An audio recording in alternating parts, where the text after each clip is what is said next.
Ya, pemirsa, International Monetary Fund atau Dana Moneter Internasional IMF melaporkan bahwa Indonesia diprediksi akan berada di peringkat ke-7 dunia negara-negara dengan produk domestik bruto terbesar untuk tahun 2025.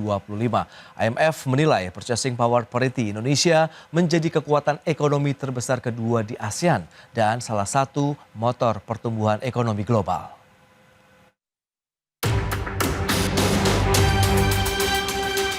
Purchasing Power Parity atau P3 Indonesia mencerminkan realitas ekonomi domestik. International Monetary Fund atau IMF mengukuhkan posisi Indonesia di atas negara-negara maju seperti Perancis dan Inggris. Di mana berdasarkan Purchasing Power Parity, IMF melaporkan bahwa Indonesia diprediksi akan berada di peringkat ke-7 dunia negara-negara dengan produk domestik bruto atau PDB terbesar untuk tahun 2025. Dengan PDB Purchasing Power Parity mencapai 4,98 triliun dolar Amerika Serikat, Indonesia menjadi kekuatan ekonomi terbesar kedua di kawasan ASEAN dan salah satu motor pertumbuhan ekonomi global. Menurut IMF, penggunaan Purchasing Power Parity ini penting untuk melihat potensi pasar domestik, khususnya dalam konteks investasi dan kebijakan pembangunan. Di samping itu, IMF menilai pertumbuhan ekonomi Indonesia yang stabil didorong oleh konsumsi domestik yang kuat, reformasi struktural dan percepatan transformasi digital diyakini menjadi faktor utama pendorong peningkatan daya beli nasional. Metode Purchasing Power Parity atau P3 ini digunakan oleh IMF untuk membandingkan output ekonomi antar negara dengan memperhitungkan perbedaan tingkat harga. Dengan kata lain, P3 mengukur seberapa banyak barang dan jasa yang dapat dibeli oleh satu unit mata uang di masing-masing negara yang memberikan gambaran lebih realistis tentang daya beli masyarakat dan ukuran ekonomi domestik. IMF yakin metode Purchasing Power Parity ini lebih akurat dalam menggambarkan kekuatan ekonomi real sebuah negara, khususnya negara-negara berkembang. Dengan mempertahankan posisi ke-7 dunia berdasarkan Purchasing Power Parity, Indonesia menunjukkan resiliensi dan potensi jangka panjang sebagai kekuatan ekonomi baru. Dari Jakarta, tim liputan, Aidek Channel. Ya, pemirsa, untuk membahas tema kita kali ini, IMF proyeksikan PDB Indonesia terbesar ke-7 dunia. Kita sudah tersambung melalui Zoom bersama dengan Ibu Eisa Makfiruha Rahmini. Beliau adalah Direktur Program Indef. Ya, halo Bu Eisa, apa kabar? Baik, terima kasih Mas Pras. Baik, terima kasih juga atas waktu yang dapatkan. Kemudian sudah bergabung juga Pak Joko Kurniawan, Ketua Umum Himpunan Pengusaha Kemitraan dan Peluang Usaha Indonesia. Halo Pak Joko, apa kabar? Halo Mas Pras, luar biasa, selalu baik. Baik, terima kasih juga atas waktu yang disempatkan. Sebelum membahas lebih jauh ini Bu Eisa, mungkin bisa mereview terlebih dahulu bagaimana dengan PDB Indonesia saat ini. Silakan Ibu. Ya baik, kalau kita sudah lihat juga ya laporan dari BPS untuk tahun 2024, PDB kita tumbuh 5,03% dibandingkan dengan tahun sebelumnya 2023. Yes. Memang setelah pandemi ini kita kan cukup tumbuh moderat ya di 5%, jadi angkanya nggak jauh dari 5%. Oke. Jadi memang kita masih tumbuh didorong oleh beberapa sektor gitu ya. Kalau kita lihat dari lapangan usaha, beberapa sektor-sektor seperti industri pengolahan, ya, kemudian pertambangan, lalu transportasi, konstruksi itu masih menyumbang cukup baik gitu ya. Di satu sisi, kalau kita lihat dari sisi pengeluaran, ya, ini dari dulu sampai sekarang yang mendominasi memang masih sisi konsumsi rumah tangga. Walaupun di akhir setelah pandemi ekspor kontribusinya juga cukup tinggi. Kenapa? Karena kita kan setelah pandemi ini mengalami gain ya, mendapatkan gain dari kenaikan harga komoditas. Namun seiring semakin kesini gitu ya di 2023-2024 ini penurun harga komoditas itu cukup agak melandai gitu ya. Jadi ekspor kita juga agak sedikit melambat walaupun masih mengalami surplus untuk neraca kita ya, neraca perdagangan. Jadi kalau dibilang tumbuh masih baik ya cukup baik, moderat, tapi itu saja belum tidak cukup ya, karena kita memang masih ingin tumbuh lebih tinggi seperti itu untuk mencapai Indonesia 2045 yang negara setara dengan negara maju. Oke, lantas bagaimana pandangan Anda terkait dengan IMF yang memproyeksikan PDB Indonesia di tahun ini katanya bisa menjadi terbesar ke-7 dunia ini, mengalahkan sejumlah negara maju seperti Perancis dan Inggris, Bu Eisa? Ya, ini salah satu potensi ya, dan angin segar juga sebenarnya, optimisme di tengah proyeksi IMF juga yang mengeluarkan dan mengkoreksi bahwa tadinya kan kita diproyeksi 5,1% pertumbuhannya Oke. di 2025, tapi mengkoreksi jadi 4,7%. Nah, sebenarnya kalau kita lihat dari datanya, mengapa disebut tadi ya, mengapa disebut menjadi negara terbesar secara GDP per kapita purchasing power parity, atau melihat dari daya belinya, saya rasa Indonesia memang kan masih masuk menjadi negara yang besar ya, terutama di ASEAN pun juga menjadi motor penggerak ekonomi secara regional di ASEAN. Jadi Baik. potensi ini bisa dicapai kalau misalnya Indonesia memang ingin menggenjot nih pertumbuhannya dengan baik dan resilient di tengah dinamika global seperti ini. Baik, berarti memang harus ada effort yang lebih kuat lagi. Nah, dari pandangan pelaku usaha sendiri bagaimana Pak Joko? Kalau memang tadi sudah disampaikan begitu pandangan dari Indef, kalau misalnya dari sisi pelaku usahanya apakah juga merasakan dampak geliat aktivitas industri dunia usaha begitu, atau Anda melihat so-so saja begitu dengan pertumbuhan yang masih di sekitar 5%-an ini? Iya, terima kasih. Jadi kalau kita melihat pertumbuhan di 5% ini secara angka kan tentunya sangat happy ya, sangat senang, walaupun kemarin IMF katakan dikoreksi jadi 4,7. Namun demikian efek yang terjadi di market ini sampai saat ini masih boleh dikatakan ya masih biasa-biasa saja gitu. Artinya tidak semua mengalami penurunan, tidak semuanya mengalami kenaikan, tapi kembali bahwa ketika bicara sektor real usaha itu kembali pada yang namanya inovasi. Jadi kalau saya kebetulan di HIKPI ini kita member cukup banyak, jadi kita punya data cukup banyak juga. Jadi kita senang karena apa?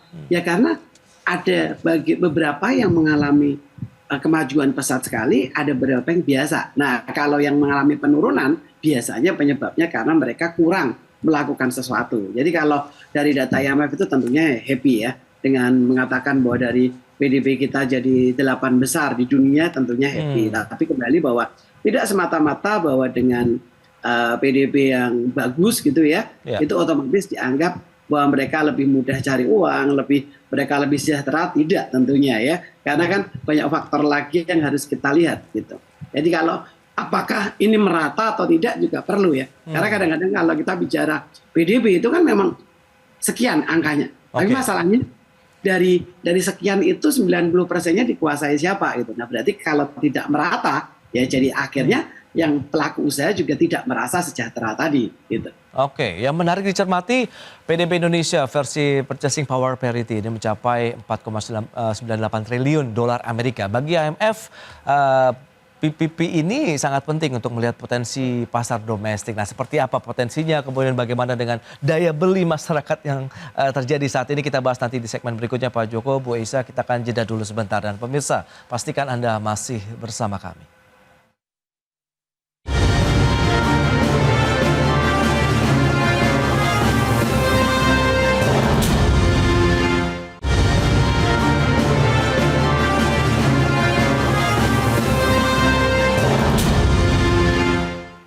Ya, terima kasih Anda masih bergabung bersama kami dalam Market Review, pemirsa. Dan berikut ini kembali kami sampaikan data untuk Anda terkait dengan bagaimana sih produk domestik bruto dari sisi purchasing power parity kita. Ya, kita cermati bersama senilai 4,98 triliun dolar Amerika. Peringkat 7 terbesar dunia kalau kita lihat dari IMF melihat posisi Indonesia tadi, sehingga potensinya besar. Tapi nanti kita akan telisik lebih jauh lagi bagaimana dengan potensi pasar domestik, daya beli masyarakatnya. Dan berikutnya kita lihat total nilai PDB Indonesia dari tahun 2020 sampai dengan 2024. Trennya ini juga memang menarik kalau kita cermati, cenderung naik begitu ya. Berarti pergerakannya sudah oke. Terakhir di tahun 2024 sekitar 22.139,4 triliun rupiah. Baik, kita akan lanjutkan kembali perbincangan bersama dengan Ibu Eisa Makfiruharabini, kemudian juga Pak Joko Kurniawan. Nah, mencermati dengan beberapa data tadi yang sudah disampaikan, Bu Eisa, lantas apa yang bisa kita coba telisik begitu dari sisi potensi pasar domestik, kemudian daya beli masyarakat, meskipun IMF melihat ini potensi yang besar dan bisa menjadikan PDB Indonesia masuk ke dalam 7 negara besar dengan PDB tertinggi begitu. Silakan Ibu. Kalau kita lihat tantangannya masih banyak ya. Tadi juga telah disampaikan oleh Pak Joko bahwa kita lihat secara real yang terjadi nih fenomenanya ya. Fenomena yang kita hadapi saat ini kan adalah daya beli yang menurun ya dari masyarakat. ada deflasi ya, beberapa penurunan atau melambatnya dari inflasi ini gitu ya. Bahkan kalau kita lihat sebenarnya di PDB sektor pengeluaran konsumsi pun 2024 itu konsumsi tumbuh 4,95%. Biasanya di tahun-tahun sebelumnya tumbuhnya tuh 5% atau 5% ke atas ya, sekitar 5%. Dan ini bisa mengindikasikan memang bahwa masyarakat ini agak menahan ya pengeluaran untuk konsumsinya gitu. Itu indikator yang pertama. Indikator yang lain juga bisa terlihat bahwa misal contohnya tabungan ya, dana pihak ketiga juga sedikit melambat, dan ini fenomena yang terakhir ini adalah melihat bahwa adanya mengerus tabungan gitu ya. Jadi masyarakat menggunakan tabungannya untuk mengkonsumsi, terutama ketika di saat misalnya harga-harga tinggi, dia supaya bisa mengkonsumsi ya, bisa membeli bahan pokok dan lain-lain, dia harus menggunakan tabungannya. Dan ini yang menjadi kira-kira perlu diobservasi dan alarm juga, bahwa ketika kita masih depend terhadap konsumsi yang besar untuk menggerakkan perekonomian ya, ketika daya belinya turun, sehingga ini juga pasti bisa mempengaruhi terhadap pertumbuhan ekonomi kita seperti itu. Dan ini menjadi alarm bagaimana sebenarnya pertumbuhan ekonomi itu sebenarnya harusnya didorong dari sisi tadi ya, produksi juga gitu ya. Jadi produksi harus ditingkatkan, dan tadi poin penting ya, memang untuk supaya bisa berproduksi lebih kapasitas tinggi ya, perlu inovasi ya, perlu meningkatkan produktivitas, karena ujung-ujungnya dari produksi ini akan memberikan income yang lebih tinggi buat masyarakat gitu. Dan ini yang kemudian menjadi daya beli masyarakat agar bisa lebih tinggi lagi. Baik. Seperti itu. Nah, Pak Joko, lantas kalau Anda cermati prediksi ataupun proyeksi dari IMF ini, tentu harusnya bisa menjadi trigger ya untuk pengembangan sektor usaha. Nah, lantas apakah Indonesia bisa mencapai tujuan ataupun proyeksi tersebut, 7 terbesar di dunia kalau kita bicara dari sisi PDB atau pertumbuhan ekonomi Indonesia sendiri? Ya, jadi tentunya bisa ya, itu bisa terjadi menurut saya. Bahkan mengalahkan Prancis, Inggris itu sangat bisa terjadi. Tapi yang paling penting adalah kita harus benar-benar tidak terbuai oleh angka itu, tetapi kita harus meningkatkan kembali investasi yang masuk ke negara kita. Lalu yang paling penting yang dikatakan Mbak Esya juga, bahwa kualitas SDM-nya nih agar lebih inovatif, lebih produktif, kemudian sektor industrinya mulai didorong, berarti butuh pengamanan dari sisi investor untuk bahwa untuk membuka investasi di Indonesia itu sekarang udah aman, dan yang lain ini sangat penting.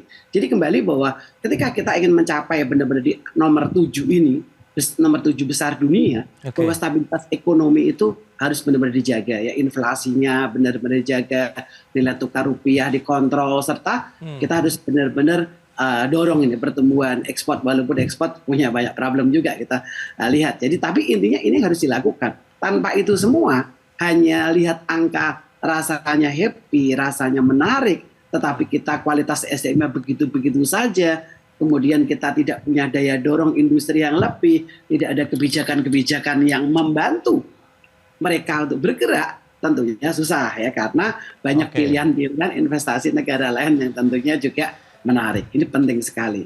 Iya. Nah, dari HIPKI sendiri begitu, apa peluang yang bisa dimanfaatkan begitu? Karena kita tahu juga tengah mengalami tekanan dari geoekonomi, geopolitik global, kemudian juga dengan kondisi di dalam negeri, kaitannya dengan meningkatkan ataupun paling tidak menjaga daya beli masyarakat sendiri nih Pak Joko. Ya, jadi kalau dari HIPKI sendiri kita, karena kita memang membantu UMKM gitu ya, untuk naik kelas. Jadi kata kuncinya adalah UMKM naik kelas. Kita tahu bahwa 62% sumbangan Indonesia itu dari UMKM gitu, walaupun kadang-kadang nggak terlalu dilihat gitu ya, dilihat yang gede-gede terus ya. Ya. Jadi yang dilihat yang gede-gede terus, tapi padahal sumbangannya dari ini. Nah, ketika kita gerakkan ekonomi UMKM ini agar naik kelas, mereka bisa go bigger, maka otomatis nih gerakan ekonominya bagus nih. Nah, berarti akan tercipta putaran ekonomi yang lebih baik. Dan ketika inovasinya ditambah lagi, maka walaupun daya beli turun, ketika masyarakat Indonesia itu masih bisa dikasih inovasi, mereka juga tetap akan membeli gitu, akan membeli dengan sebuah iming-iming tertentu. Nah, walaupun keadaan ekonominya tidak sebagus yang kemarin-kemarin. Nah, dengan demikian kalau kita bisa gerakkan UMKM untuk bisa makin punya standar yang benar, kualitas SDM-nya benar, cara kerjanya lebih efektif, lebih efisien, maka otomatis mereka itu akan naik kelas. Ketika naik kelas maka semuanya akan membaik. Nah, naik kelas itu banyak cara gitu kalau di IKMI. Jadi kita bisa naikkan cara dengan cara peluang usaha, dengan kemitraan lagi, dengan bahkan bisa go franchise. Karena memang dengan itu akan cepat gitu. Oke, nah Bu Isa, lantas sektor apa nih, sektor usaha begitu yang masih bisa kita genjot lagi, yang bisa menjadi pendorong tadi daya beli ataupun belanja masyarakat ataupun juga tingkat konsumsi masyarakat Indonesia di tahun ini? Ya, saya setuju sama Pak Joko ya. Jadi UMKM ini sebenarnya mereka punya keunikan ya. Mereka lebih resilient dan mereka lebih fleksibel juga. Jadi ketika krisis, mungkin krisis yang terjadi di 97 ya, 98 ini kan memang kaitannya dengan sektor global ya. Dan saat ini pun juga dinamika global sangat kencang sekali, yang mana ini akan berpengaruh pada ekonomi kita. Nah, UMKM ini kalau mereka kuat, ya mereka bisa tetap berproduksi, mensuplai atau memproduksi dari sources kita sendiri, dan juga memasarkan pada domestik kita, karena kita juga punya populasi market yang sangat besar gitu ya. Jadi mendorong sektor UMKM ini sangat penting. Jadi kita memproduksi sendiri dan memasarkan untuk masyarakat kita sendiri. Nah, ini kalau kita lihat di dalam struktur UMKM pun ya, kan ada 3 sektor yang paling besar ya, ada pertanian, sektor industri industri pengolahan, dan juga sektor perdagangan. Dan 3 sektor inilah yang kemudian harus ditambah dan didorong untuk kapasitasnya. Terkait dengan tadi naik kelas, nah kami juga punya ini Pak, studi ya, bahwa sangat penting sekali UMKM ini juga bermitra dengan industri ya, kelas yang lebih tinggi lagi, agar dia juga mampu mengikuti produksi yang lebih tinggi, mendorong produktivitas yang sangat tinggi, terutama yang industri pengolahan ya, karena mereka naik kelas agar bisa dapat juga memproduksi di dalam negeri dan juga ikut dari rantai pasok global, sehingga mereka bisa masuk ke pasar global ya melalui global value chain ini. Dan ini yang perlu terus didorong. Yang ketiga adalah pemanfaatan digitalisasi yang sangat penting nih untuk UMKM, karena salah satu notes atau highlights yang disampaikan di IMF report pun, Indonesia bisa resilience, bisa mampu kalau memanfaatkan tadi sektor digital. Jadi pemberdayaan UMKM untuk terus masuk menggunakan digitalisasi untuk meningkatkan produktivitasnya ini sangat penting dan perlu didorong. Baik, lantas optimisme Anda sendiri bagaimana Bu Aisyah terkait dengan bagaimana proyeksi IMF begitu, bahwa Indonesia bisa menjadi negara dengan PDB terbesar ke-7 dunia, sementara kita tahu juga middle income trade itu masih menjadi kendala, bagaimana juga dengan kondisi fundamental ekonomi Indonesia yang saat ini begitu Bu Aisyah? Ya, kita harus keluar ya dari middle income trap. Nah, ini caranya apa? Caranya bagaimana? Caranya kita harus menggunakan inovasi tadi ya, memperkuat SDM kapasitas kita untuk bisa tadi lebih produktif. Nah, banyak sumber-sumber pertumbuhan yang baru yang harus kita manfaatkan gitu ya, harus kita capai. Salah satunya ya tadi, kita harus mendorong industrialisasi ya, melalui misalnya salah satunya adalah hilirisasi, mengolah sumber daya alam kita yang banyak ya untuk meningkatkan nilai tambahnya. Yang kedua, menggunakan tadi inovasi ya, digitalisasi, teknologi untuk bisa terus banyak macam-macam produktivitas gitu ya, masuk terhadap pasar gitu ya, memperluas pasar tidak hanya di dalam negeri tapi juga di luar negeri. Dan saya rasa yang paling penting adalah reformasi dan birokrasi ya. Jadi ini yang salah satu kunci bagaimana meningkatkan kapasitas dari kepercayaan dari negara kita, bagaimanapun investor masuk ya ke dalam, melihat bagaimana misalnya birokrasi yang lebih simpel ya, ada reformasi, kemudian tidak ada korupsi, dan ini yang kunci penting untuk kita bisa tumbuh lebih tinggi lagi. Itu dia reformasi birokrasi, begitu kemudahan investasi yang diberikan, kemudian bagaimana insentif juga bagi dunia usaha di dalam negeri, khususnya UMKM yang selama ini memang terbukti menjadi penopang begitu ya aktivitas ekonomi di Indonesia. Baik, Ibu Aisyah, Pak Joko, terima kasih banyak atas informasi update yang sudah disampaikan kepada pemirsa pada hari ini. Semoga benar-benar bisa terwujud bahwa Indonesia memang bisa masuk ke dalam 7 negara besar dunia untuk pertumbuhan ekonomi yang tertinggi begitu. Baik, selamat melanjutkan aktivitas Anda kembali. Salam sehat sehat dan sampai berjumpa kembali Bu Aisha Pajoko. Terima kasih. Terima kasih, salam sehat untuk kita semua.